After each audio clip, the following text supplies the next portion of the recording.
السلام السلام السلام يا نبي السلام علیکم ورحمۃ اللہ وبرکاتہ۔ وعلیکم السلام ورحمۃ اللہ وبرکاتہ۔ الحمد للہ نحمده ونستعینه ونستغفره ونؤمن به ونتوکل علیہ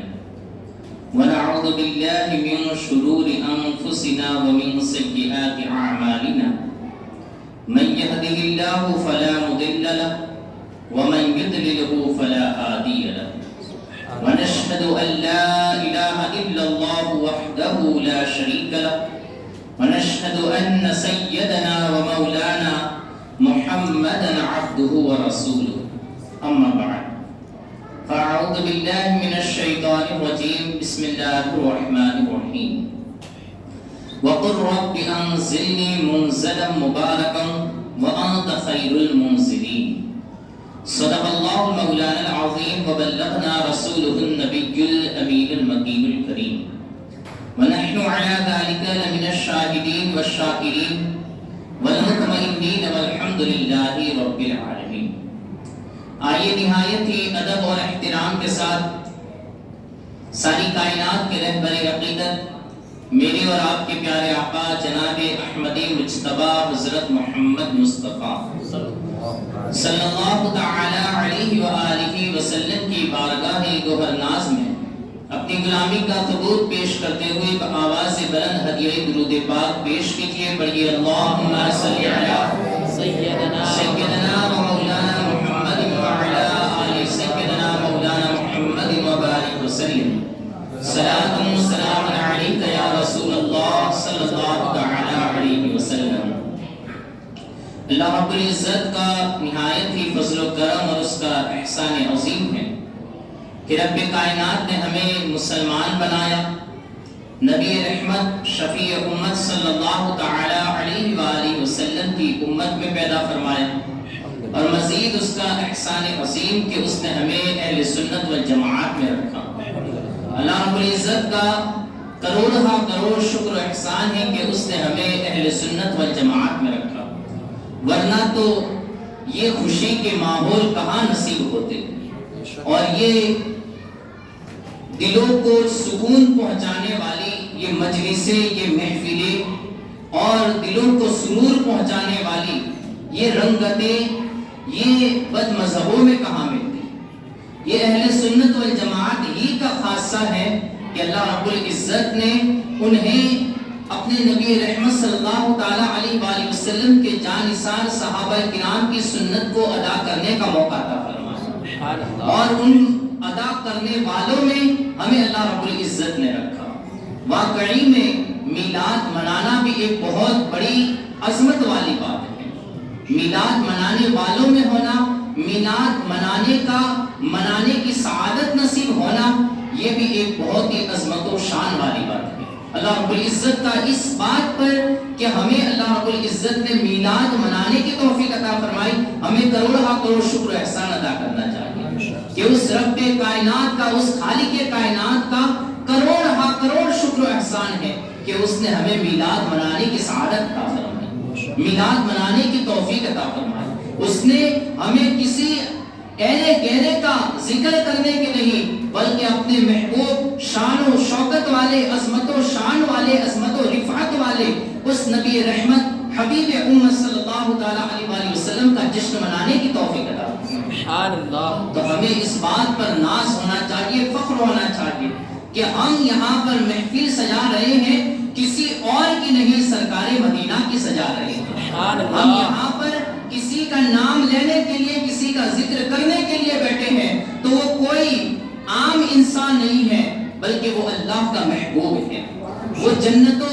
جنت کا اور دنیا کی ساری چیزوں کا مالک و مختار ہے۔ اس نبی ہاشمی صلی اللہ تعالی علیہ وآلہ وسلم کا ذکر خیر کرنے کی غرض سے یہاں پر بیٹھے۔ اللہ رب العزت ہمارا یہ بیٹھنا، سننا سنانا اپنی بارگاہ میں قبول و مقبول فرمائے، اور اللہ رب العزت اہل سنت والجماعت کے معمولات کے مطابق ہمیں زندگی گزارنے والا بنائے، اور انہی معاملات پر عمل کرتے ہوئے ہمیں ایمان کے ساتھ خاتمہ بھی خیر عطا فرمائے۔ آمین آمین۔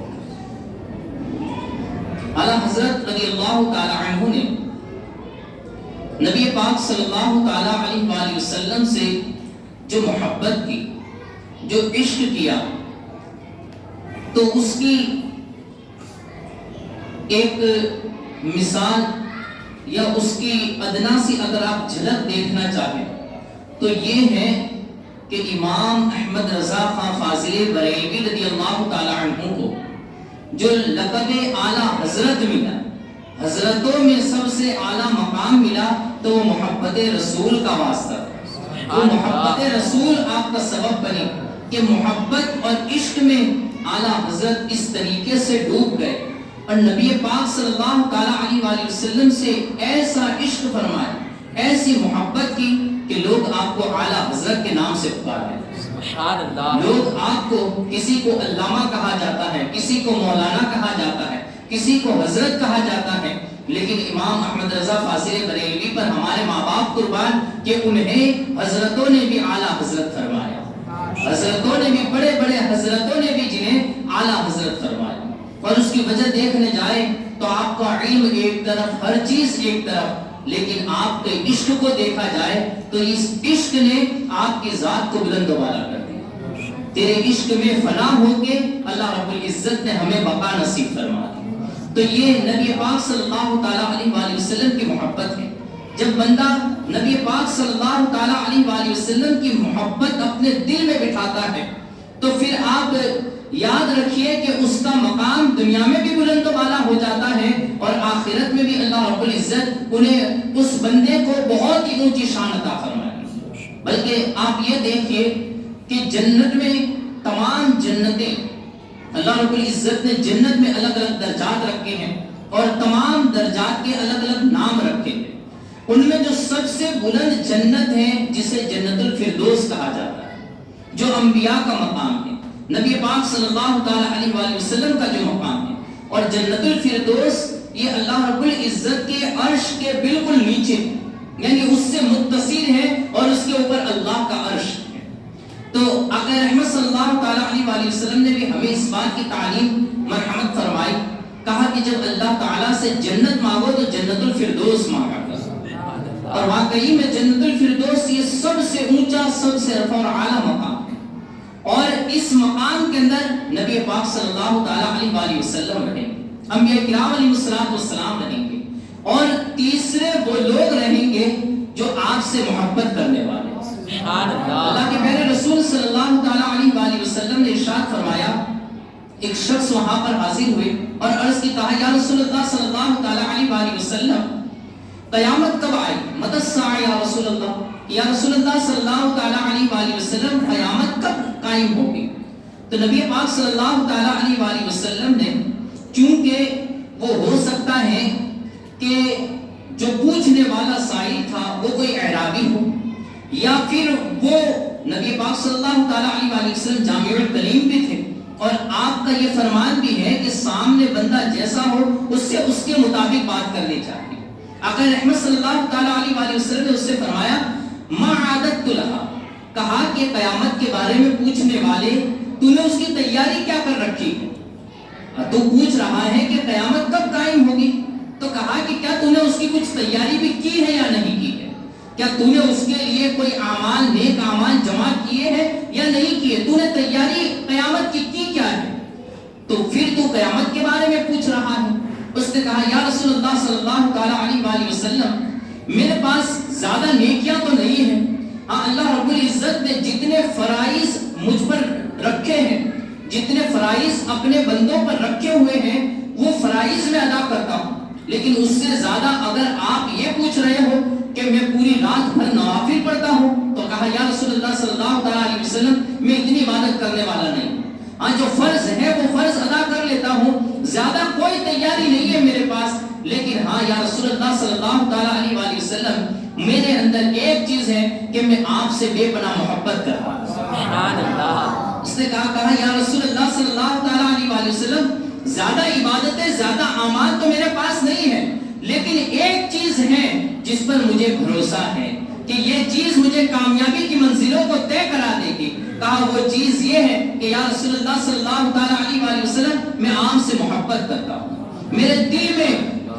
دل میں آپ کا عشق بسا ہوا ہے، آپ کی محبت بسی ہوئی ہے۔ نبی پاک صلی اللہ تعالی علیہ وآلہ وسلم نے وہاں پر بہت ہی انمول جملے عطا فرمائے، کہا جا تو جس سے محبت کرتا ہے کل قیامت کے دن اسی کے ساتھ اٹھایا جائے گا۔ سبحان اللہ۔ اب گویا اگر ہم یہاں پر محبت رسول میں بیٹھے ہوئے ہیں، لاکھوں لوگ ہوں گے، ہزاروں لوگ ہوں گے جو باہر گھوم رہے ہوں گے، فری بیٹھے ہوں گے، جو موبائل چلا رہے ہوں گے، لیکن میں اور آپ یہاں پر بیٹھنے پر قربان جائیے، اگر ہماری نیت اور ہمارا خلوص یہی ہے کہ ہم صرف اور صرف یہاں پر نبی پاک صلی اللہ تعالیٰ علیہ وآلہ وسلم کی محبت میں بیٹھے ہیں، تو یقین مانیے آقا رحمت صلی اللہ تعالیٰ علیہ وآلہ وسلم کی اس حدیث مبارکہ کو سامنے رکھتے ہوئے کہ انشاءاللہ العزیز کل اگر ہمارا حشر ہوگا تو کوئی اور لوگوں کے ساتھ نہیں ہوگا، نبی پاک صلی اللہ تعالیٰ علیہ وآلہ وسلم کے دامن کے سائے میں نہ ہوگا،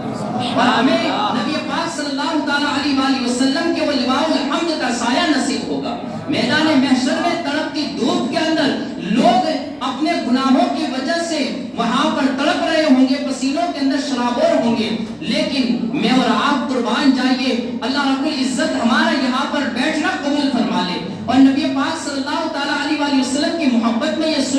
سنانا قبول فرما لے، تو انشاءاللہ العزیز کل میدان محشر میں ہمارا حشر یہ خیر کے ساتھ ہوگا، لواء الحمد کے سائے میں ہوگا، نبی پاک صلی اللہ تعالیٰ علیہ وآلہ وسلم کی شفاعت نصیب ہوگی، اور آقا رحمت صلی اللہ تعالیٰ علیہ وآلہ وسلم اگر مزید ہم پر کرم فرما دے تو انشاءاللہ العزیز نبی پاک صلی اللہ تعالیٰ علیہ وآلہ وسلم کے پیچھے پیچھے آپ کے غلاموں کی صف کے اندر ہمارا داخلہ بھی جنت الفردوس میں ہوگا انشاءاللہ۔ درود پاک پڑھیے، اللہم صلی علی سیدنا و مولانا محمد وعلی آل سیدنا مولانا محمد وبارک وسلم، صلاۃ و سلام علیک یا رسول اللہ صلی اللہ علیہ وسلم۔ تو یہ عشق ہے جو انسان کو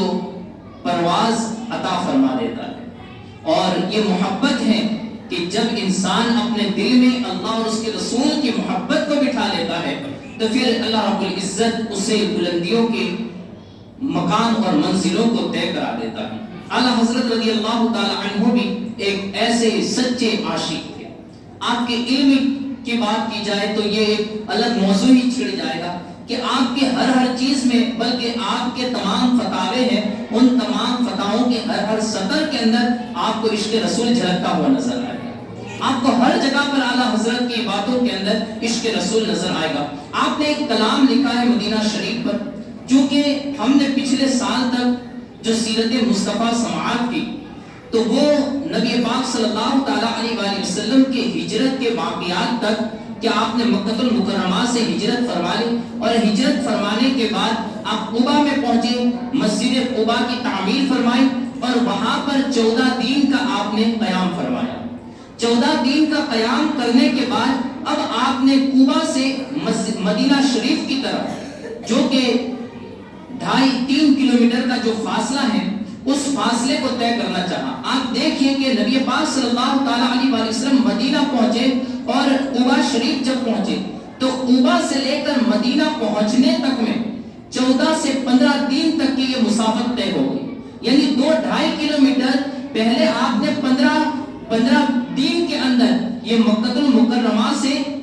قباء تک کا سفر یہ طے فرما لیا تھا۔ لیکن یہ جو سفر تھا کہ جہاں پر غلاموں کے جھرمٹ تھے، اور ساتھ ہی ساتھ جانثار صحابہ کرام یہ ہمیشہ آپ کے پاس حاضر رہتے، مسجد قباء یہ تعمیر ہوئی، 14 دن تو قباء کے اندر نکل گئے، اور پھر رہتے رہتے یہ سفر اتنا آہستہ ہو گیا کہ مدینہ شریف پہنچنے کے اندر اور بھی کئی دن لگ گئے، اور نبی پاک صلی اللہ تعالیٰ علیہ وآلہ وسلم ہر قبیلے کے پاس سے گزرتے جاتے۔ غرض کہ یہ وہ سفر تھا کہ ہم نے جہاں تک سماعت کیا کہ قباء شریف تک کے واقعات کو اور سیرت کو ہم نے سماعت کیا، اور اس کے بعد نبی پاک صلی اللہ تعالیٰ علیہ وآلہ وسلم اب مدینہ طیبہ کی طرف، یہ آپ کی منزل کی طرف آپ بڑھنے والے تھے، اور اس سفر کو یعنی مدینہ شریف کے جو سفر جو عام طور پر آج عاشقوں کا حال ہوتا ہے، اس کیفیت کو اعلیٰ حضرت رضی اللہ تعالیٰ عنہ نے اپنی نعت کے اندر بند فرمایا ہے۔ میں اس کے چند اشعار آپ کے سامنے رکھتا ہوا چلو۔ فرماتے ہیں شکر خدا کے آج گھڑی اس سفر کی ہے، شکر خدا کے آج گھڑی اس سفر کی ہے، جس پر نثار جانی فلاح و ظفر کی ہے، جس پر نثار جانے فلاح و ظفر کی ہے، گرمی ہے تپ ہے درد ہے کلفت کی در کی، گرمی ہے تپ ہے درد ہے کلفت سفر کی ہے، ناشکر یہ تو دیکھ عظیمت کی در کی ہے۔ بات یہ ہوتا ہے کہ بہت سے لوگ جب مدینہ شریف کی طرف جاتے ہیں تو وہاں پر جا کر پھر کبھی یہاں آ کے کبھی شکایت کرتے ہیں کہ وہاں تو دھوپ بہت زیادہ ہے، کبھی کھانے کی تکلیف پڑتی ہے، کبھی بیماری کا کوئی نام لیتا ہے، طرح طریقے کے معاذ اللہ رب العالمین یہ وہ ہوتے ہیں جو عظمت مدینہ کو پہچانتے نہیں ہیں، ورنہ جن کے دلوں کے اندر نبی پاک صلی اللہ تعالی علیہ وآلہ وسلم کی محبت ہو تو ان کے دلوں کے اندر تو مدینہ شریف کیا بلکہ نبی پاک صلی اللہ تعالی علیہ وآلہ وسلم سے نسبت رکھنے والی چھوٹی سے چھوٹی چیز کی بھی محبت سما جاتی ہے۔ تو یہ وہ لوگ ہوتے ہیں جو علم سے ناآشنا ہوتے ہیں، جو محبت سے ناآشنا ہوتے ہیں، تو پھر وہ اس طریقے کی باتیں کرتے جاتے ہیں جن کے اندر جو دنیا کے اندر غرق ہوتے ہیں، دنیا کی محبت جن کے دلوں میں بسی ہوئی ہوتی ہے، تو پھر وہ ایسی باتیں کرتے ہیں کہ وہاں تو بڑی گرمی تھی، وہاں بڑی دھوپ تھی۔ اعلیٰ حضرت فرماتے ہیں تو یہ دیکھ رہا ہے کہ گرمی ہے، درد ہے، تپ ہے، دھوپ ہے، یہ سب دیکھ رہا ہے، یہ تو دیکھ کہ عظیمت کس طرف کی ہے،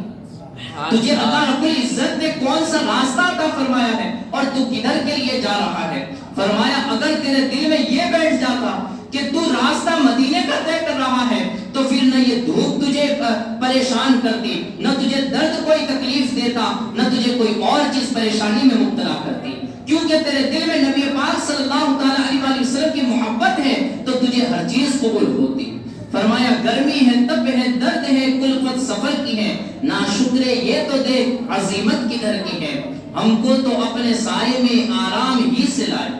ہم کو تو اپنے سائے میں آرام ہی سے لائے، ہیلے بہانے والوں کو یہ راہ ڈر کی ہے، ہیلے بہانے والوں کو یہ راہ ڈر کی ہے۔ ہیلے بہانے والے کون ہیں وہ آپ کو خوب ہی جانتے ہیں کہ الحمدللہ اہل سنت والجماعت یہ کبھی بھی مدینہ شریف جانے سے کتراتے نہیں ہیں۔ اہل سنت والجماعت کے علاوہ دوسرے جو لوگ ہیں ان میں بھی کئی ایسے بدترین قسم کے لوگ ہیں جن کو یہ راہ ڈر کی لگتی ہے، جو کبھی مکہ سے واپس چلے آتے ہیں، لیکن بہت سے ایسے ہوتے ہیں عاشق جو مدینہ طیبہ ہی پر اپنی حج کو مکمل سمجھتے ہیں، اپنے عمرہ کو مکمل سمجھتے ہیں۔ فرماتے ہیں ہیلے بہانے والوں کو یہ راہ ڈر کی ہے، لٹتے ہیں مارے جاتے ہیں یوں ہی سنا کیے، لٹتے ہیں مارے جاتے ہیں یوں ہی سنا کیے، ہر بار دی وہ امن کے غیرت حذر کی ہے، ہر بار دی وہ امن کہ غیرت حذر کی ہے۔ پہلے یہ ہوتا تھا کہ جو آتے تھے راستے جو سفر طے کرتے تھے تو وہ کبھی چلتے ہوئے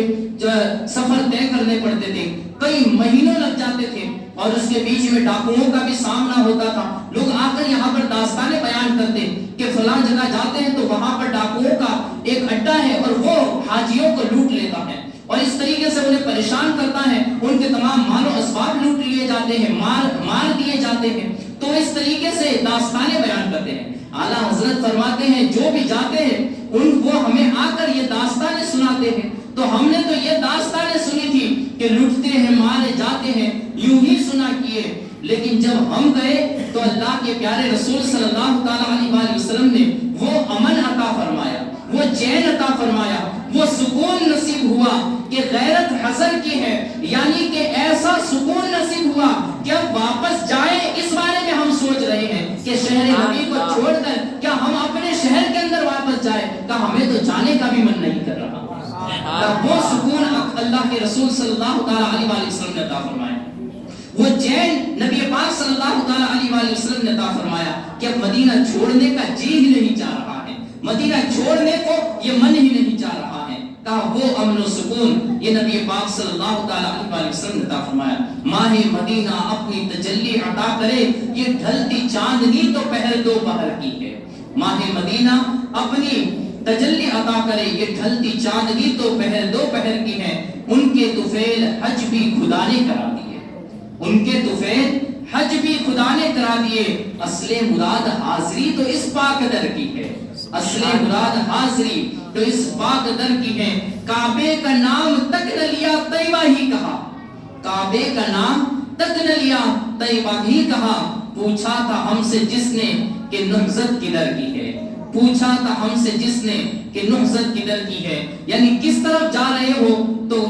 کہا کرتے ہیں کہ حج ادا کرنے کے لیے جا رہے ہیں، مکہ المکرمہ جا رہے ہیں، کہا نہیں، نبی پاک صلی اللہ تعالیٰ علیہ وسلم کی زیارت کرنے کے لیے جا رہے ہیں، آقا رحمت صلی اللہ تعالیٰ علیہ وسلم کے روزے مبارکہ کو دیکھنے کے لیے جا رہے ہیں، نبی پاک صلی اللہ تعالیٰ علیہ وسلم کی بارگاہ میں سلام پیش کرنے کے لیے جا رہے ہیں۔ آپ فرماتے ہوتے کہاں خلیل وہ بنا کعبہ اور مینا،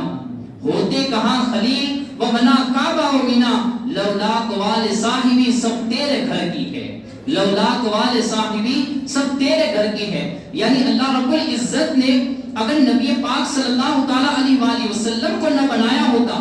تو پھر اللہ رب العزت نہ ارواح کو پیدا فرماتا، نہ زمین و آسمان کو پیدا فرماتا، نہ آدم کو پیدا فرماتا، نہ انبیاء کرام علیہ السلام کا وجود ہوتا۔ فرمایا گیا یہ تمام کے تمام اللہ رب العزت نے جس نور کے صدقے میں پیدا فرمایا وہ نور والے مصطفیٰ محمد الرسول اللہ صلی اللہ علیہ وسلم ہے۔ تو فرمایا آپ کے صدقے میں تو انبیاء کو پیدا فرمایا گیا، انبیاء کی ارواح کو پیدا فرمایا گیا، زمین و آسمان کو پیدا فرمایا گیا۔ آپ نہ ہوتے تو کہاں خلیل اللہ آتے، کہاں حضرت ابراہیم آتے اور پھر وہ کعبہ کو بناتے، مینا کو بناتے۔ کہا یہ تمام کے تمام جو کچھ بھی ہے وہ آپ کے صدقے میں تو ہے یا رسول اللہ صلی اللہ علیہ وسلم۔ تو فرمایا گیا یہ تمام جو کچھ بھی ہے وہ آپ کے صدقے میں ہے۔ درود پاک پڑھ لیجیے، اللہم صلی علی سیدنا مولانا محمد وعلی آل سیدنا مولانا محمد مبارک وسلم، سلام و سلام علیک یا رسول اللہ صلی اللہ علیہ وسلم۔ اللہ رب العزت نے کلام مجید میں ارشاد فرمایا وَقُلْ رَبِّ أَنزِلْنِي مُنزَلًا مُبَارَكًا وَأَنْتَ خَيْرُ الْمُنزِلِينَ۔ اور محبوب آپ فرما دیجیے کہ رب انزلنی منزلا مبارکا، اے میرے رب تو مجھے بابرکت جگہ پر اتار، بابرکت منزل پر اتار، وانت خیر المنزلین، اور تو ہی بہترین اتارنے والا ہے۔ یہ آیت مبارکہ نبی پاک صلی اللہ تعالیٰ علیہ وسلم نے اس وقت تلاوت فرمائی جب آپ اپنی اونٹنی سے مدینہ شریف کی سرزمین پر جیسے ہی آپ نے اتر کر پاؤں رکھا اور ساتھ ہی لبہائے مبارک سے یہ آیت مبارکہ کی تلاوت فرمائی۔ فرمایا رب انزلنی منزلا مبارکا وانت خیر المنزلین، اے میرے رب تو مجھے بابرکت سرزمین پر اتار اور تو بہترین اتارنے والا ہے۔ آپ نے مدینہ کی سرزمین پر اتر کے وقت یہ آیت مبارکہ کی تلاوت فرمائی اور گویا اپنے زبان حال سے لوگوں کو یہ درس دے دیا اور یہ نصیحت فرمائی کہ یہ جہاں پر میرے قدم پڑ رہے ہیں وہ اب یثرب نہیں ہے بلکہ یہ مدینہ منورہ بن چکا ہے، یہ مبارک سرزمین بن چکی ہے، یہ طیبہ ہے، اور اس سرزمین سے اللہ رب العزت ہر پریشانی کو دور فرما دے گا۔ غرض کے نبی پاک صلی اللہ تعالیٰ علیہ وسلم طوبہ کے اندر ایک لمبے قیام کے بعد 14 دن کے بعد جب آپ نے وہاں سے چلنا شروع کیا تو فرماتے ہیں صحابہ کرام کہ جس وقت نبی پاک صلی اللہ تعالیٰ علیہ وسلم کی تشریف آوری یہ مدینہ طیبہ میں ہوئی تو اس وقت ماحول ایسا جگمگا گیا اور لوگ اس طریقے مدینہ منورہ کی در و دیوار ایسی روشن اور ایسی چمکدار ہوئی کہ ہم نے اپنی یادداشت کے اندر کبھی بھی ایسا ماحول، کبھی بھی ایسی جگمگاہٹ، کبھی بھی ایسی روشنیاں یہ ہم نے اپنی زندگی میں نہیں ملاحظہ کی تھی، کبھی نہیں دیکھی تھی کہ ایسا نورانی ماحول یہ آج سے پہلے کبھی ہوا ہو۔ کہ آقا رحمت صلی اللہ تعالیٰ علیہ وسلم جب مدینہ میں تشریف لائے تو در و دیوار جگمگا گئے، ہر ایک نوجوان یہاں تک کہ بڑے بوڑھے اور عورتیں، نوجوان مرد اور عورت تمام کے تمام اس خوشی کے اندر شامل ہو گئے اور ہر ایک کے چہروں پر یہ خوشیوں کے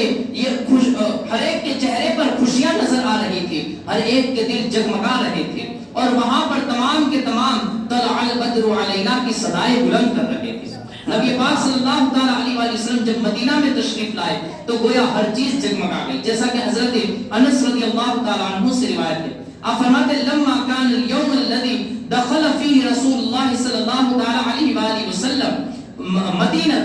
اضاء منها كل شيء۔ حضرت انس فرماتے کہ جس دن نبی پاک صلی اللہ تعالیٰ علیہ وسلم نے مدینہ طیبہ کے اندر اپنا قدم مبارک رکھا تو مدینے کی ہر چیز جگمگانے لگ گئی،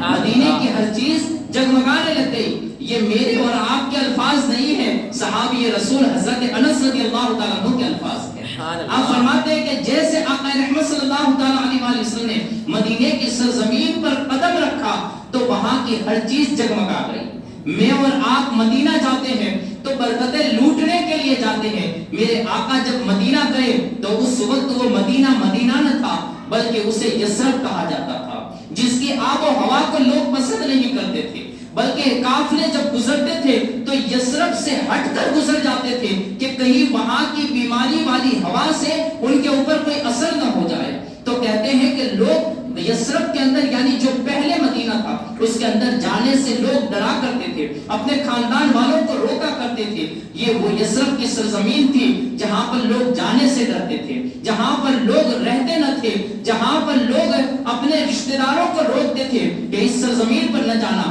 وہاں کا پانی صحیح نہیں ہے، وہاں کی ہوا صحیح نہیں ہے، وہاں جاؤ گے تو بیمار ہو جاؤ گے اور بیماری ایسی آئے گی کہ موت کے گھاٹ اتر جاؤ گے۔ یہ وہ سرزمین تھی۔ میرے آقا رحمت صلی اللہ تعالیٰ علیہ وسلم پر ہمارے ماں باپ قربان، میرے آقا یہ اسی سرزمین کی طرف تشریف لے جا رہے ہیں، اور جیسے ہی آپ نے اپنے قدم مبارک رکھے، اپنے قدم نازنین رکھے تو بیماریاں دور ہو گئی اور شفا وہاں پر داخل ہو گئی، وہاں پر سے مصیبتیں دور ہو گئی، چین و سکون کا گہوارہ یہ مدینہ منورہ بن گیا۔ بلکہ نبی پاک صلی اللہ تعالیٰ علیہ وسلم نے ساتھ ہی میں یہ الفاظ ارشاد فرمائے، کہا اب کے بعد اس سرزمین کو کوئی یثرب نہ کہے، میں تمہیں منع کرتا ہوں اسے یثرب کہنے سے۔ اگر کوئی اسے کہنا چاہے، اس کا نام پکارنا چاہے تو اسے طیبہ کہہ کر یاد کیا کرے، اسے مدینہ کہے، مدینۃ الرسول کہے، اسے طیبہ کہے۔ حضرت ابو خیثمہ رضی اللہ تعالیٰ عنہ سے روایت ہے، فرماتے ہیں شہدت یوم دخل رسول اللہ صلی اللہ تعالیٰ علیہ وسلم المدینہ فلم ارا یوما احسن منہ ولا اودع۔ کہتے ہیں حضرت ابو خیثمہ رضی اللہ تعالیٰ عنہ فرماتے ہیں کہ جس دن نبی پاک صلی اللہ تعالیٰ علیہ وسلم مدینہ شریف میں آپ داخل ہوئے اور آپ نے اپنے قدم نازنین مدینہ کی سرزمین پر رکھے تو کہتے ہیں میں نے آج تک ایسا حسین دن یہ کبھی اپنی زندگی میں دیکھا ہی نہیں تھا جتنا اس دن جو نیک بختی والا، جگمگانے والا، روشنی والا، میں نے وہ دن جو مدینہ طیبہ کے اندر جو ماحول دیکھا، ایسا دن میں نے پہلے کبھی نہ دیکھا تھا۔ گویا یہ صحابہ کرام بیان کر رہے ہیں کہ مدینہ کی ہر چیز جگمگا گئی جس وقت نبی پاک صلی اللہ تعالیٰ علیہ وسلم کی تشریف آوری ہو گئی۔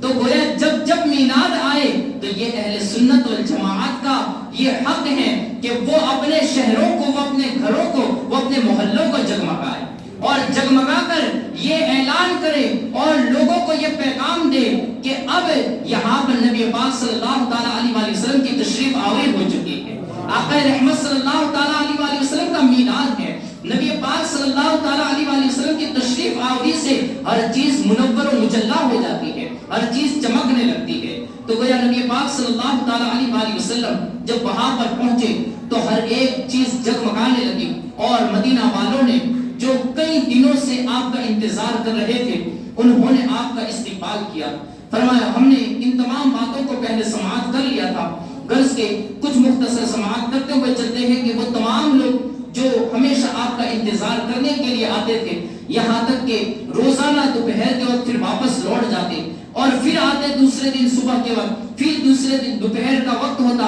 کہ پھر وہ انتظار میں تھک کر اپنے گھر واپس پہنچتے کہ ایک دن دوپہر کے وقت میں نبی پاک صلی اللہ تعالیٰ علیہ وسلم وہاں پر تشریف لائے۔ یہ کوبا کا مقام ہے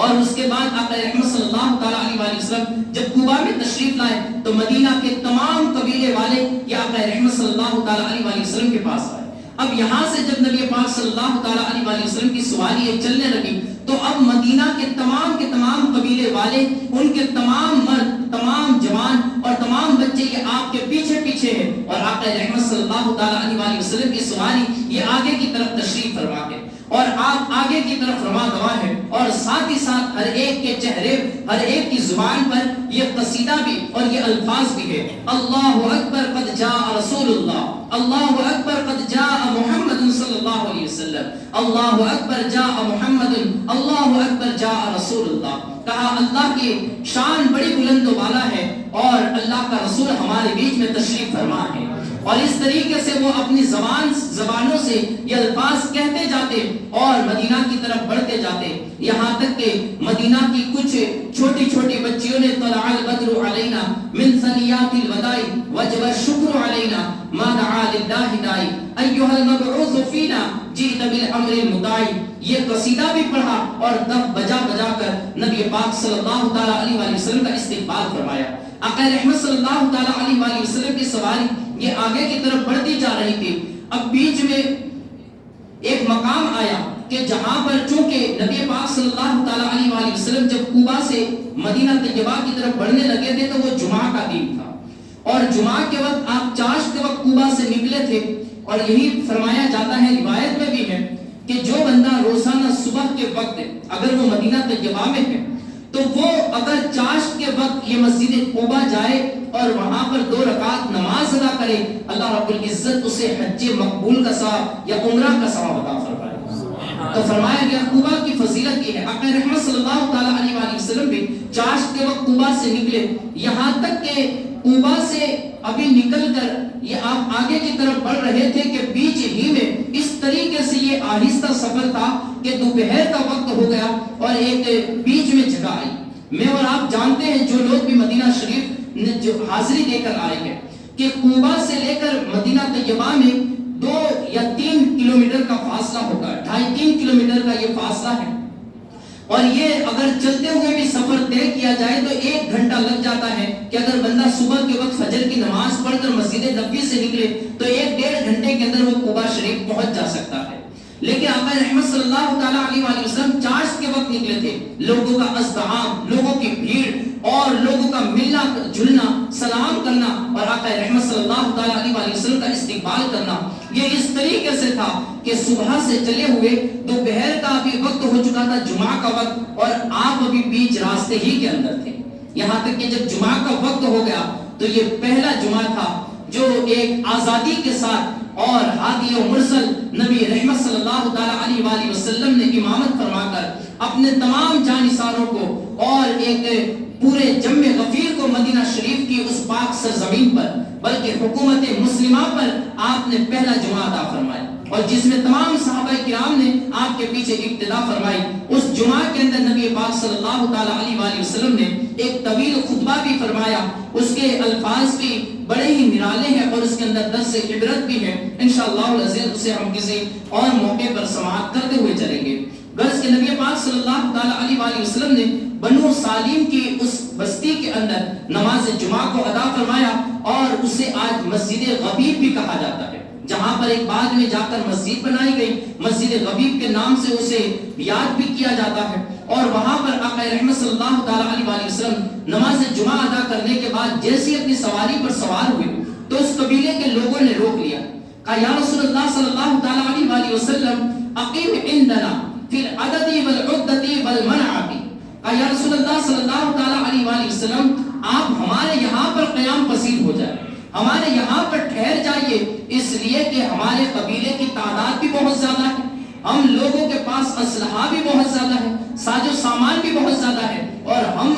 آپ کے دفاع کا، آپ کی حفاظت کی ذمہ داری بھی پورے طریقے سے لے سکتے ہیں۔ کہا یا رسول اللہ صلی اللہ تعالی علیہ وآلہ وسلم ہماری سانسیں جب تک قائم ہیں ہم آپ پر چوٹ تک بھی نہیں آنے دیں گے۔ کہا یا رسول اللہ صلی اللہ تعالی علیہ وآلہ وسلم آپ ہمارے یہاں پر قیام فرمائیے۔ نبی پاک صلی اللہ تعالی علیہ وآلہ وسلم نے ارشاد فرمایا خلوا سبیلھا فإنھا معمورۃ،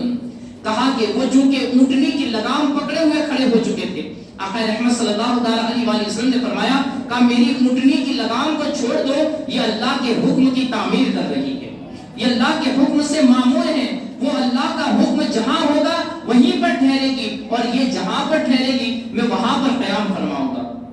کہتے ہیں کہ ان لوگوں نے اللہ کے پیارے رسول صلی اللہ تعالی علیہ وآلہ وسلم کا جیسے ہی حکم سنا تو پھر اپنے سروں کو جھکاتے ہوئے وہ سائیڈ میں ہٹ گئے، اور نبی پاک صلی اللہ تعالی علیہ وآلہ وسلم نے اپنی اونٹنی کی جو لگام تھی وہ اس کی گردن کے اوپر ڈال دی تھی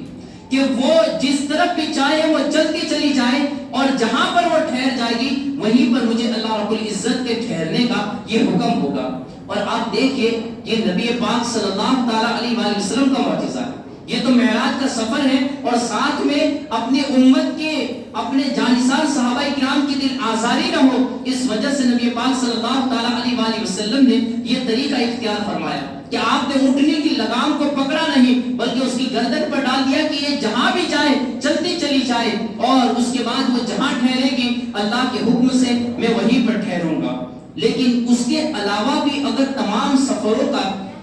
سفروں کا جائزہ لیا جائے تو آقا رحمت صلی اللہ تعالیٰ علیہ وآلہ وسلم کے سفر کی یہ کیفیت ہوتی تھی کہ آپ جب اپنی سواری پر سوار ہوتے اور رات کا وقت ہوتا اور آپ سفر فرماتے جاتے تو آپ دیکھئے کہ جو سواری ہوتی تھی وہ سیدھے چلتی رہتی تھی۔ کبھی کبھار سیدھے چلنے کے اندر کچھ راستے ایسے بھی ہوتے تھے جہاں پر بیچ میں بھی درخت آ جاتے تھے، جہاں پر بیچ راستے کے اندر بھی درخت آ جاتے تھے، لیکن یہ نبی پاک صلی اللہ تعالیٰ علیہ وآلہ وسلم پر اللہ رب العزت نے آپ کے مقام و منصب کو بہت ہی عظمتیں عطا فرمائی، اور آپ جس سواری پر سوار ہوتے تھے اس کی عظمتوں پر بھی ہمارے ماں باپ قربان، ہماری جانیں قربان، وہ سواری چلتی رہتی تھی تو وہ راستہ نہیں بدلتی تھی، وہ سیدھے سیدھے چلتی رہتی۔ نبی پاک صلی اللہ تعالیٰ علیہ وآلہ وسلم سواری پر ہو سکتا ہے کہ آرام کی حالت میں ہو، آپ پر نیند طاری ہو چکی ہو، لیکن سواری چلتی جاتی چلتی رہتی، یہاں تک کہ اگر راستے کے اندر درخت آتا تو وہ درخت بیچ میں سے پھٹ کر دونوں کنارے پر ہوتا، اور آقا رحمت صلی اللہ تعالیٰ علیہ وآلہ وسلم کی سواری اسی راستے سے چلتی ہوئی گزرتی۔ سبحان اللہ، یہ نبی پاک صلی اللہ تعالیٰ علیہ وآلہ وسلم کا معجزہ ہے، یہ آپ کی خصوصیت ہے کہ آپ کی سواری ایک سیدھے راستے پر چلتی جاتی، یہاں تک کہ بیچ میں جو رکاوٹیں ہوتی تھی وہ خود بخود دور ہو جاتی تھی اور وہ سواری سیدھے سیدھے چلتی رہتی۔ سبحان اللہ، یہ نبی پاک صلی اللہ تعالیٰ علیہ وآلہ وسلم کا معجزہ ہے۔ اللہ رب العزت نے آپ کی رحمتیں اور برکتیں ہمیں عطا فرمائے۔ غرض کے آقا رحمت صلی اللہ تعالیٰ علیہ وآلہ وسلم نے ارشاد فرمایا فَإِنَّهَا مَعْمُورَةٌ، کہا کہ یہ اللہ کے حکم کی تعمیل کر رہی ہے، اسے چھوڑ دو۔ کہتے ہیں انہوں نے چھوڑ دیا اور سائیڈ میں ہٹ گئے، یہاں تک کہ پھر نبی پاک صلی اللہ تعالیٰ علیہ وآلہ وسلم کا گزر بنی بیاضا کے قبیلے سے ہوا، وہ لوگ بھی آگے آ گئے اور انہوں نے بھی آقا رحمت صلی اللہ تعالیٰ علیہ وآلہ وسلم کی اونٹنی کی نکیل کو، اس کی لگام کو تھام لیا اور کہا کہ یا رسول اللہ صلی اللہ تعالیٰ علیہ وآلہ وسلم ہمارے یہاں پر ٹھہر جائیے، اور انہوں نے بھی وہی الفاظ کہے حلم الینا الی العدد والعدت والمنعت، کہا یا رسول اللہ صلی اللہ تعالیٰ علیہ وآلہ وسلم ہمارے لوگ بھی زیادہ ہیں، ہمارے پاس ساز و سامان اسلحہ بھی زیادہ ہے، اور ہم آپ کی حفاظت بھی اچھے طریقے سے کر سکتے ہیں، کہا یا رسول اللہ صلی اللہ تعالیٰ علیہ وآلہ وسلم آپ یہاں پر ٹھہر جائیے۔ نبی پاک صلی اللہ تعالیٰ علیہ وآلہ وسلم نے انہیں بھی یہی جواب دیا خلوا سبیلھا فإنھا معمورۃ، کہا کہ اس کے راستے کو چھوڑ دو، یہ اللہ کے حکم پر معمور ہے۔ کہتے ہیں وہ لوگ بھی ہٹ گئے، پھر بنی ساعدہ کا قبیلہ آیا اور وہاں کے سردار حضرت سعد بن عبادہ رضی اللہ تعالیٰ عنہ یہ آئے اور کہا یا رسول اللہ صلی اللہ تعالیٰ علیہ وآلہ وسلم آپ میرے گھر پر تشریف لے آئیے اور یہاں پر ٹھہر جائیے، ہمارے پاس آپ کی حفاظت کرنے کے لیے بڑے لوگ موجود ہیں، ساتھ ہی ساتھ ہمارے پاس اسلحہ موجود ہیں، ساز و سامان موجود ہیں، اور ہم آپ کی حفاظت اچھے طریقے سے کر سکتے ہیں۔ نبی پاک صلی اللہ تعالیٰ علیہ وآلہ وسلم نے فرمایا، کہا کہ تم اس اونٹنی کو چھوڑ دو، یہ اللہ کے حکم کی تعمیل کر رہی ہے، یہ جہاں پر بھی ٹھہرے گی میں وہیں پر قیام کروں گا۔ کہتے ہیں وہ لوگ بھی سائڈ پہ ہٹتے گئے، یہاں تک کہ بنو حارث بن خزرج اور اس طریقے سے کئی قبیلے والے جن کا قبیلہ یہ بیچ میں آباد تھا وہ تمام کے تمام آئے اور انہوں نے نبی پاک صلی اللہ تعالیٰ علیہ وآلہ وسلم کو اپنے قبیلے میں روکنے کی کوشش کی، لیکن آقا رحمت صلی اللہ تعالیٰ علیہ وآلہ وسلم نے ہر ایک کو یہی جواب دیا خلوا سبیلھا فإنھا معمورۃ، کہا کہ اس اونٹنی کی لگام کو چھوڑ دو، یہ اللہ کے حکم کی تعمیل کر رہی ہے۔ یہاں تک کہ پھر بنی نجار کا قبیلہ آئے، اور یہ وہ قبیلہ ہے جہاں پر نبی پاک صلی اللہ تعالیٰ علیہ وآلہ وسلم کا ننہال بھی ہے۔ آقا رحمت صلی اللہ تعالیٰ علیہ وآلہ وسلم کے دادا حضرت عبد المطلب کی والدہ یہ بنو نجار قبیلے کی خاتون تھی، اور آقا رحمت صلی اللہ تعالیٰ علیہ وآلہ وسلم کا اس طریقے سے جو بنو نجار کا قبیلہ ہے جو بڑھئی کا کام کرتے تھے وہ تمام کے تمام نبی پاک صلی اللہ تعالیٰ علیہ وآلہ وسلم کا ننہال تھا، یہاں تک کہ آقا رحمت صلی اللہ تعالیٰ علیہ وآلہ وسلم جب 6 سال کی عمر کے تھے تو حضرت آمینہ رضی اللہ تعالیٰ عنہ یہ آپ کو لے کر اسی بنو نجار کے قبیلے میں آئی ہوئی تھی، اور 6 سال کی عمر کے اندر آپ نے کچھ عرصہ یہ مدینہ کی سرزمین پر اس وقت بھی گزارا تھا، اور اس کے بعد جب واپس پلٹ رہے تھے تو اسی اسنا کے اندر حضرت آمینہ رضی اللہ تعالی عنہا کا انتقال ہو گیا، اور حضرت ام ایمن جو حضرت آمینہ رضی اللہ تعالی عنہا کی باندھی تھی وہ سرکار مدینہ صلی اللہ تعالی علیہ وآلہ وسلم کو لے کر یہ مکہ المکرمہ پہنچی۔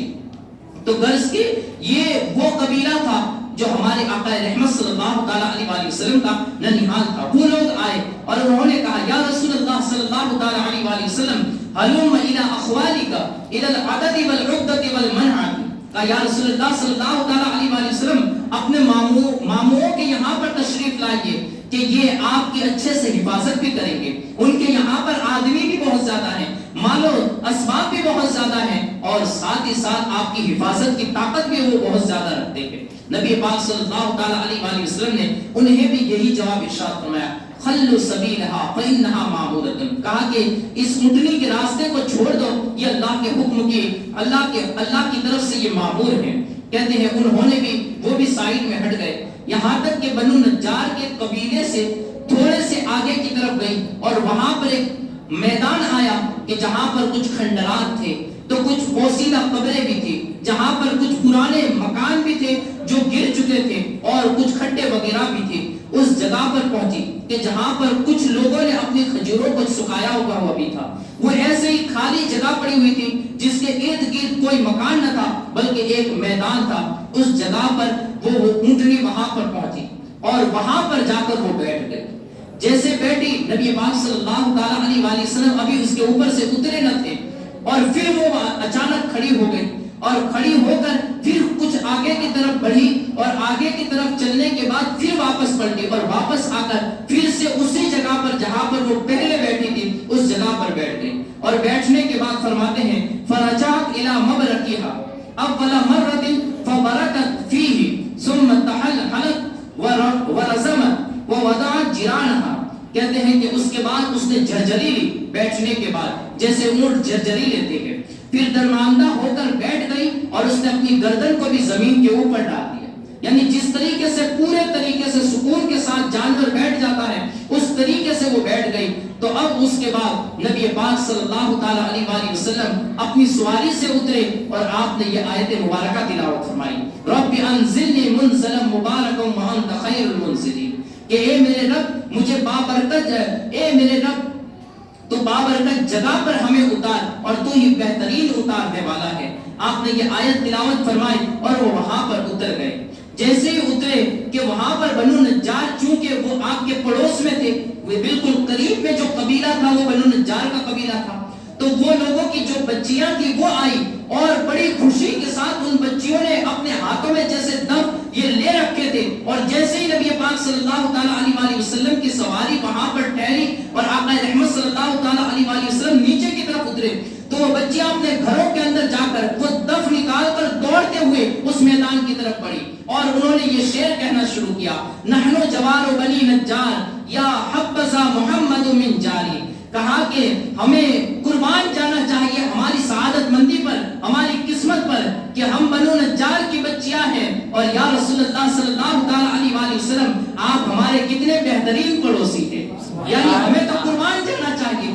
ہمیں تو اپنی اللہ رب العزت نے تو ہماری قسمت ہی کو چمکا دیا کہ ہمیں پڑوسی جو عطا فرمایا وہ اپنا رسول عطا فرمایا۔ ہمارا پڑوسی کوئی عام پڑوسی نہیں ہے بلکہ اللہ کا پیارا رسول یہ ہمارا پڑوسی بن چکا ہے۔ کہتے ہیں کہ وہ یہ شعر پڑھتی گئی، دف بجاتی گئی اور اچھلتی کودتی خوشیوں کے اندر ناچتی گئی، یہاں تک کہ نبی پاک صلی اللہ تعالی علیہ وآلہ وسلم ان بچیوں کے ساتھ مخاطب ہوئے اور ان سے فرمایا اتحبیننی، کہا کہ کیا تم واقعی میں سچی مجھ سے محبت کرتی ہو؟ تو انہوں نے کہا قلنا نعم، ان بچیوں نے کہا ہاں یا رسول اللہ صلی اللہ تعالی علیہ وآلہ وسلم ہم آپ سے محبت کرتی ہیں۔ تو کہتے ہیں اس کے بعد آقا دو عالم صلی اللہ تعالی علیہ وآلہ وسلم نے بھی اپنی زبان حال سے ارشاد فرمایا انا واللہ احبکن انا واللہ احبکن انا واللہ احبکن، کہا خدا کی قسم میں بھی تم سے بہت محبت کرتا ہوں، خدا کی قسم میں بھی تم سے بہت محبت کرتا ہوں، خدا کی قسم میں بھی تم سے بڑی محبت کرتا ہوں۔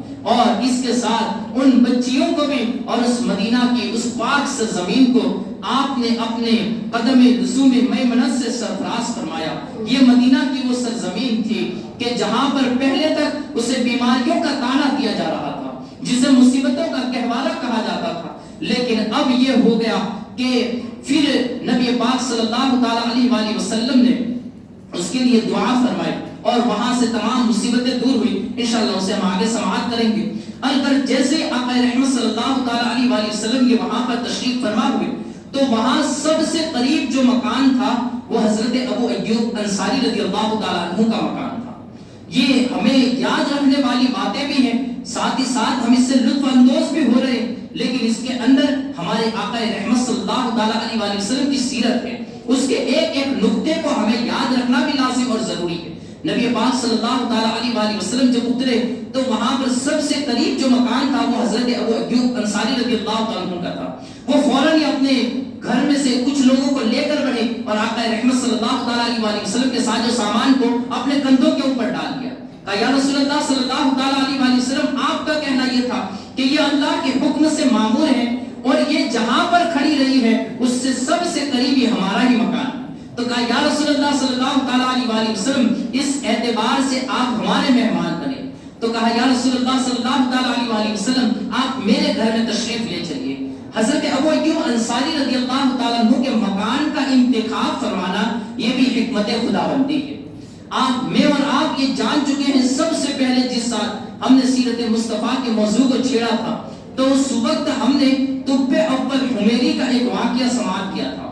جو نبی پاک صلی اللہ تعالیٰ علیہ وآلہ وسلم کی ولادت سے 1000 سال پہلے جو بادشاہ گزرا، 1000 سال پہلے، اور اس بادشاہ کا بہت بڑا لشکر تھا، یہاں تک کہ اس نے دنیا کے اندر جو بڑے بڑے علماء کرام تھے ان میں سے 400 علماء کرام کو وہ اپنے ساتھ ہمیشہ اپنے لشکر کے اندر رکھتا تھا۔ جہاں پر بھی مشورے کی ضرورت پڑ گئی، جہاں پر کسی کشف کی ضرورت پڑتی، وہ ان علماء کے بارگاہ میں وہ مسئلہ رکھتا، اور وہ علماء کرام اس قدر بڑے متقی اور پرہیزگار تھے کہ اس کے مسئلے کو فوراً حل کر دیا کرتے تھے۔ اب یہ 400 علماء کو ہمیشہ اپنے ساتھ رکھتا تھا، یمن کا بادشاہ تھا، اور جب اس کا گزر مکہ المکرمہ سے ہوا تو وہاں پر بھی ان علماء کرام نے اس سرزمین کی بڑی تعریف فرمائی، لیکن وہ لوگ وہاں پر رکے نہیں۔ اس کے بعد پھر جب اس کا گزر مدینہ طیبہ سے ہوا تو مدینہ طیبہ کی اس سرزمین پر جس وقت یہاں پر ابھی کوئی آباد نہ تھا، یا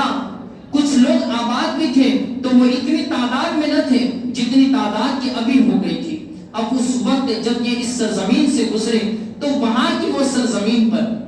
جس جگہ پر نبی پاک صلی اللہ تعالی علیہ وآلہ وسلم کی سواری رکی تھی اس سرزمین کے اوپر رک گئے۔ وہاں پر پہلے کچھ درخت، کچھ جھاڑیاں تھی جہاں پر کوئی چیز کا نام و نشان تک بھی نہ تھا، لیکن وہ لوگ وہاں پر رک گئے اور بادشاہ سے انہوں نے اجازت لے لی، کہا کہ ہم لوگ یہاں سے اب آگے کی طرف تیرے ساتھ سفر نہیں کریں گے۔ بادشاہ بڑا حیران ہوا، کہا کہ یہ لوگ تو وہ ہیں کہ جو مجھے ہر مسئلے کا حل بتاتے ہیں، یہ لوگ نہیں رہیں گے تو پھر لشکر اور میری بادشاہت کی جان ہی ایک طرف ہو جائے گی۔ اس نے وزیر سے مشورہ کیا، کہا کہ یہ لوگ اتنی ضد میں کیوں آ چکے ہیں کہ یہ میرے ساتھ سفر کرنے کے لیے تیار نہیں ہیں۔ وزیر ان کے پاس پہنچا، 400 علماء کرام کو جمع کیا اور کہا کہ تمہارا معاملہ کیا ہے کہ تم یہاں سے بادشاہ کے ساتھ سفر کرنے کے لیے تیار نہیں ہو؟ تو پھر انہوں نے بتایا، کہا کہ یہ وہ سرزمین ہے جہاں پر نبی آخر الزمان صلی اللہ تعالی علیہ وآلہ وسلم تشریف لائے تھے، اور ان کا یہ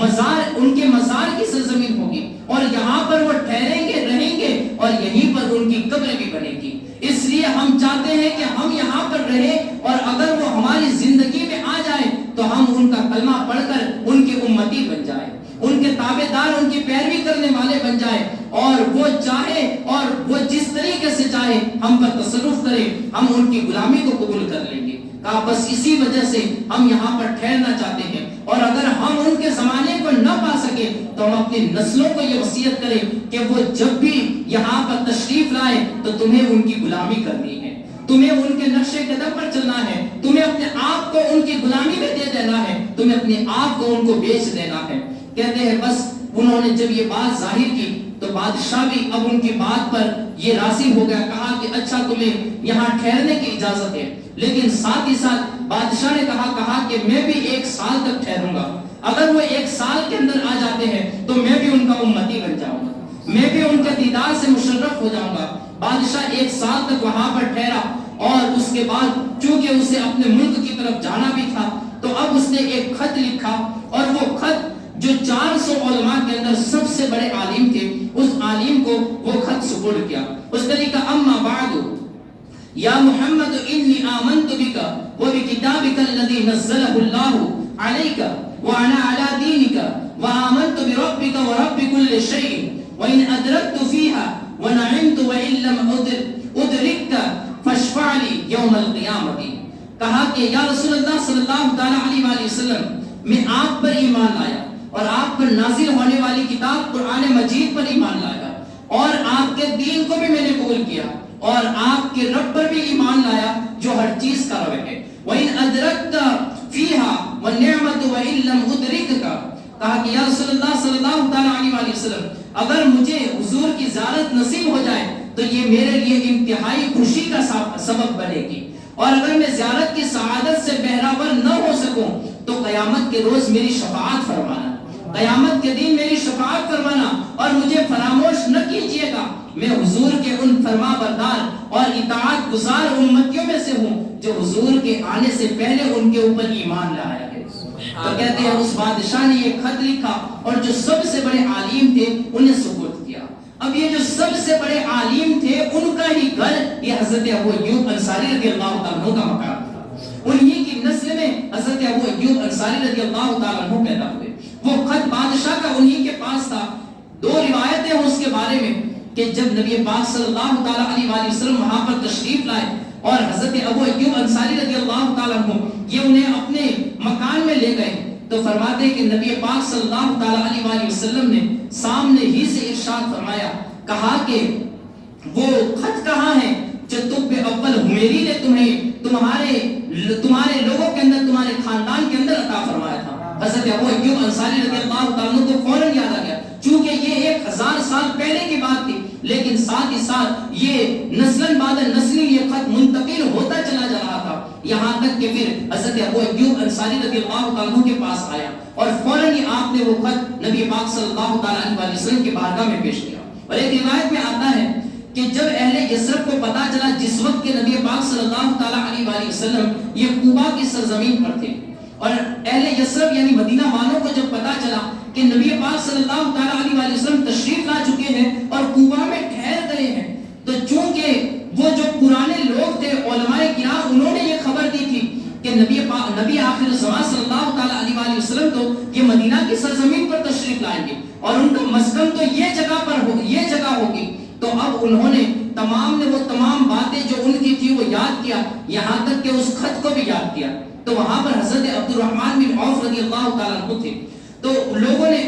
حضرت عبد الرحمن بن عوف رضی اللہ تعالیٰ عنہ نے ان کو مشورہ دیا، کہا کہ ایسا کرو کہ تم میں سے جو سب سے معتبر انسان ہو اس معتبر شخص کو یہ خط دو اور وہ جا کر نبی پاک صلی اللہ تعالیٰ علیہ وسلم کی بارگاہ میں پیش کریں، آقا رحمت صلی اللہ تعالیٰ علیہ وسلم یہاں پر تشریف لے آئیں گے، کیونکہ وہ چاہتے تھے کہ نبی پاک صلی اللہ تعالیٰ علیہ وسلم یہ ہمارے یہاں پر تشریف لائے، لیکن اللہ کے پیارے رسول صلی اللہ تعالیٰ علیہ وسلم تو اللہ کے حکم پر مامور تھے اور جہاں پر اللہ چاہتا اپنے نبی کو اتارتا۔ فرماتے ہیں کہ وہ حضرت عبد الرحمن بن عوف رضی اللہ تعالیٰ عنہ کے اس مشورے پر انہوں نے ابو لیلہ کو یہ تیار کیا اور اسے بڑا حکم دیا، تاکیدی حکم دیا، کہا کہ تو اس خط کی حفاظت بڑی ذمہ داری کے ساتھ کرنا، یہ خط تجھ سے فراموش نہ ہو۔ کہتے ہیں کہ وہ اپنے جو مال و سامان کا بوریا تھا اس کے اندر بہت ہی اچھی حفاظت کے طریقے سے اس نے اس خط کو اندر کی طرف رکھ دیا، اور جب وہ نبی پاک صلی اللہ تعالیٰ علیہ وسلم کی بارگاہ میں پہنچا اور وہ جا کر اپنا تعارف بیان کرتا اور اس خط کے بارے میں کچھ خبر دیتا کہ آقا رحمت صلی اللہ تعالیٰ علیہ وسلم نے جیسے اسے اپنی طرف آتا ہوا دیکھا تو آپ نے سامنے سے ارشاد فرمایا کہ انت ابو لیلہ، کہا کہ کیا تم ابو لیلہ ہو؟ اب ابو لیلہ کے پاؤں تلے سے زمین کھسک گئی، تو اس نے ابو لیلہ کہتے ہیں کہ میں سسودہ رہ گیا اور میں نے کہا کہ کیا آپ جادوگر تو نہیں ہو؟ کہا کہ نہیں، میں اللہ کا رسول محمد رسول اللہ صلی اللہ علیہ وسلم ہوں۔ کہتے ہیں ہاتھ الکتاب، وہ خط کہاں ہے جو طب اول عمیری نے تمہیں وہاں پر دیا تھا اور تمہارے لوگوں نے میری طرف اس کو بھیجا ہے۔ کہتے ہیں اب وہ فوراً سامان کا جو بوریا تھا انہوں نے انڈیل لیا اور اس وہ خط کو جلدی جلدی ڈھونڈنے لگے، اور وہ خط نکال کر ابو لیلہ نے نبی پاک صلی اللہ علیہ وآلہ وسلم کی بارگاہ میں پیش کیا۔ آقا رحمت صلی اللہ علیہ وآلہ وسلم نے خط حضرت سیدنا ابو بکر صدیق کو دیا۔ حضرت ابو بکر صدیق رضی اللہ تعالیٰ عنہ نے اس خط کو پڑھ کر سنایا، اور پھر آپ نے 3 مرتبہ یہ ارشاد فرمایا مرحبا بالاخ الصالح، کہا کہ مرحبا میرا نیک بھائی کہ میں اسے قبول کرتا ہوں، یعنی کہ وہ طب اول حمیری جو 1000 سال پہلے یہ آپ پر ایمان لایا تھا، اس کو آپ نے فرمایا کہ مرحبا بالاخ الصالح، کہا کہ اسے قبول ہو کہ وہ میرا نیک بھائی ہے۔ اور اس طریقے سے حضرت نبی رحمت صلی اللہ تعالیٰ علیہ وآلہ وسلم کا شانہ ابو ایوب انصاری رضی اللہ تعالیٰ عنہ سے کو سرفراز فرمایا۔ نبی پاک صلی اللہ تعالیٰ علیہ وآلہ وسلم جب حضرت ابو ایوب انصاری رضی اللہ تعالیٰ عنہ کے مکان میں ٹھہرے تو حضرت ابو ایوب انصاری کا جو مکان تھا وہ 2 منزلہ مکان تھا۔ حضرت ابو ایوب انصاری رضی اللہ تعالیٰ عنہ کا ادب دیکھیے، آپ نے نبی پاک صلی اللہ تعالیٰ علیہ وآلہ وسلم کی بارگاہ میں عرض کی، کہا یا رسول اللہ صلی اللہ تعالیٰ علیہ وآلہ وسلم میرا دل یہ گوارا نہیں کرتا کہ آپ نیچے رہے اور میں اوپر رہوں۔ آپ ذرا غور کیجئے کہ یہ کون سی کتاب میں بتائے گئے تھے یہ ادب کے طریقے جو حضرت ابو ایوب انصاری رضی اللہ تعالیٰ عنہ وہاں پر بیان کر رہے تھے۔ کہا یا رسول اللہ صلی اللہ تعالیٰ علیہ وآلہ وسلم میرا دل یہ گوارا نہیں کرتا کہ آپ نیچے رہے، اللہ کا رسول نیچے رہے اور میں ان کے اوپر رہوں۔ کہا یا رسول اللہ صلی اللہ تعالیٰ علیہ وآلہ وسلم آپ اوپر تشریف لے جائیے، میں نیچے رہتا ہوں۔ نبی پاک صلی اللہ تعالیٰ علیہ وآلہ وسلم نے ارشاد فرمایا ان ارفق بنا وبمن یغشانا ان نکون فی سفل البیت، کہا کہ اے ابو ایوب لوگوں کا ملنا جلنا اور لوگوں کے آنے کے اندر ان لوگوں کو تکلیف ہوگی اوپر آنے میں، اس لیے بہتر یہی ہے کہ میں نیچے رہوں تاکہ لوگوں کے لیے آسانی ہو۔ لیکن یہاں پر ایک غور سے اگر آپ سماعت کریں تو ایک نکتے کی بات یہ ہے کہ حضرت ابو ایوب انصاری رضی اللہ تعالیٰ عنہ فرما رہے ہیں یا رسول اللہ میرا دل یہ گوارا نہیں کرتا کہ آپ نیچے رہے میں اوپر رہوں، یعنی یہ تعظیم نبی جو صحابی آقا رحمت صلی اللہ تعالیٰ علیہ وآلہ وسلم نے تو ابھی درس و ہدایت اور جو واعظ و نصیحت کا سلسلہ ہے وہ تو شروع بھی نہیں فرمایا، لیکن اس سے پہلے حضرت ابو ایوب انصاری رضی اللہ تعالیٰ عنہ یہ ادب، یہ تعظیم کے اسلوب، یہ تعظیم کے سبق یہ وہاں پر پہلے سے بیان کر رہے تھے۔ یہ تعظیم کیا ہے؟ یہ وہی تعظیم ہے جو سنیوں کے حصے میں آئی ہے کہ آج بھی جو سنی اپنے گھروں پر پرچم لگا رہے ہیں آقا رحمت صلی اللہ تعالیٰ علیہ وآلہ وسلم کی عظمت و شان کے اندر، وہ جو کبھی کھڑے ہو کر صلاۃ و سلام پڑھ رہے ہیں، کبھی اپنے ہاتھوں کو باندھ رہے ہیں، کبھی اپنے سر کو جھکا رہے ہیں، کبھی ادب و احترام کے اندر حدوں کو پار کر رہے ہیں، یہ تمام کون سی کتابوں کے اصول ہیں؟ یہ کسی کتاب کے اصول نہیں، یہ صحابہ کرام کے سکھائے ہوئے اصول ہیں۔ یہ صحابہ کرام سے نسل بعد نسل یہ اہل سنت والجماعت کے ترکے میں آئے ہیں، یہ ورثے میں آئی ہوئی چیزیں ہیں کہ جو صحابہ کرام نے عطا فرمائی ہے، اور اسی وجہ سے آقا رحمت صلی اللہ تعالیٰ علیہ وآلہ وسلم نے ہمیں صرف کتاب کا حکم نہیں فرمایا کہ تم فلاں یہ کلام مجید کو یہ مضبوطی کے ساتھ تھامے رکھو، ہاں اس کا حکم فرمایا گیا، لیکن آپ نے اہل سنت والجماعت کی ایک پہچان بتائی، اور وہ پہچان کیا تھی؟ کسی نے پوچھا کہا یا رسول اللہ صلی اللہ تعالیٰ علیہ وآلہ وسلم وہ ہدایت کا راستہ کون سا ہے؟ آپ نے فرمایا میرا اور میرے خلفائے راشدین کا راستہ یہ ہدایت کا راستہ ہے،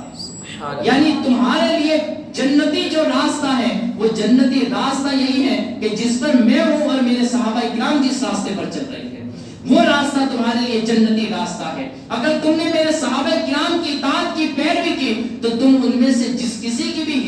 پیروی کرو گے اللہ رب العزت تمہیں ہدایت عطا فرمائے گا، تمہیں جنت میں داخل کر دیا جائے گا۔ تو یہ عزت و تعظیم کے سبق ہمیں صحابہ کرام نے عطا فرمائے ہیں، یہ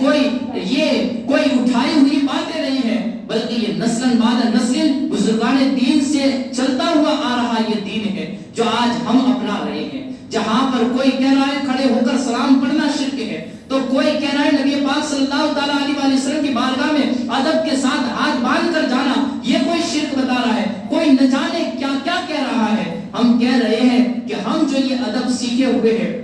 ہم جو یہ ادب پڑھ رہے ہیں، یہ اللہ کے پیارے رسول صلی اللہ تعالیٰ علیہ وسلم کے صحابہ کا سکھایا ہوا ادب ہے۔ حضرت ابو ایوب انصاری رضی اللہ تعالیٰ عنہ کو تو حضور نے منع فرمایا، کہا کہ تم اوپر ٹھہرے رہو، میں نیچے ہی بہتر ہوں، لیکن اس کے باوجود بھی حضرت ابو ایوب انصاری رضی اللہ تعالیٰ عنہ یہ آپ اس کے باوجود بھی جب بھی اوپر چڑھتے تو آپ کے دل کو یہ گوارا نہ ہوتا، یہاں تک کہ اچانک ایک دن ہوا یوں کہ آپ آقا رحمت صلی اللہ تعالیٰ علیہ وسلم کے کہنے سے تو راضی ہو گئے، کہا کہ حضور نے فرما دیا اور حکم بھی یہی ہے کہ الامر فوق الادب، کہ ادب سے اوپر بھی حکم کا مقام ہوتا ہے۔ اب نبی پاک صلی اللہ تعالیٰ علیہ وسلم نے جب حکم عطا فرما دیا تو آپ اس حکم کی بجا آوری کے اندر اوپر رہنے تو لگے، لیکن پھر بھی دل یہ قبول نہیں کر رہا تھا، دل پسیمان ہو رہا تھا کہ اللہ کا رسول نیچے ہو اور ابو ایوب انصاری یہ اوپر کی طرف ہو۔ کہتے ہیں ہمیشہ یہ دل میں ایک اضطراب، یہ ایک پریشانی والی کیفیت تھی، جب بھی سیڑھیاں چڑھتے تو نبی پاک صلی اللہ تعالیٰ علیہ وسلم کو نیچے دیکھتے، دل بڑا اضطراب مضطرب ہوتے۔ کہتے اچانک ایک دن ہوا یوں کہ جو مٹکا رکھا ہوا تھا وہ پھوٹ گیا، اور اس کے پھوٹنے کی وجہ سے پانی چھت کے اندر سے گرتا ہوا یہ نیچے کی طرف آیا۔ اب اس کے بعد آقا رحمت صلی اللہ تعالیٰ علیہ وسلم کے پاؤں قدم نازنین کو آپ نے پکڑ لیا، کہا یا رسول اللہ صلی اللہ تعالیٰ علیہ وسلم اب بس ہو گئی، اب آپ اوپر تشریف لے جائیے، اب مجھے قبول نہیں ہے، اب میں اس اضطرابی کیفیت کے اندر مزید رہنا نہیں چاہتا، یا رسول اللہ صلی اللہ تعالیٰ علیہ وسلم آپ اوپر تشریف لے جائیے۔ کہتے ہیں اب ان کے اصرار پر نبی پاک صلی اللہ تعالیٰ علیہ وسلم یہ مکان کے اوپر کی منزل پر رہنے لگے، اور حضرت ابو ایوب انصاری رضی اللہ تعالیٰ عنہ یہ نیچے کی طرف رہنے لگے۔ تو یہ تعظیم صحابہ، تعظیم نبی، یہ ہمیں صحابہ کرام نے سکھائی ہے۔ نبی پاک صلی اللہ تعالیٰ علیہ وسلم کا ادب کیسا کیا جائے، کس طریقے سے کیا جائے، یہ ہو سکتا ہے ہمیں کتابوں میں نصیب نہ ہو، لیکن صحابہ کرام کے اعمال اور ان کے عملوں سے ہمیں یہ چیز نصیب ہے، اور ہمیں اسی پر عمل کرنا ہے انشاءاللہ العزیز۔ یہ راستہ اہل سنت والجماعت کا راستہ ہے، یہ راستہ صحابہ کرام کا راستہ ہے، اور اس راستے سے رب کائنات ایک دن ہمیں آقا رحمت صلی اللہ تعالیٰ علیہ وسلم کے لواء الحمد میں جگہ بھی عطا فرمائے گا، اور آپ کے غلاموں کے پیچھے پیچھے ہمیں جنت میں جگہ بھی نصیب فرمائے گا۔ واخر دعوانا ان الحمدللہ رب العالمین۔ السلام علیکم ورحمۃ اللہ وبرکاتہ۔ کھڑے ہو جائیں۔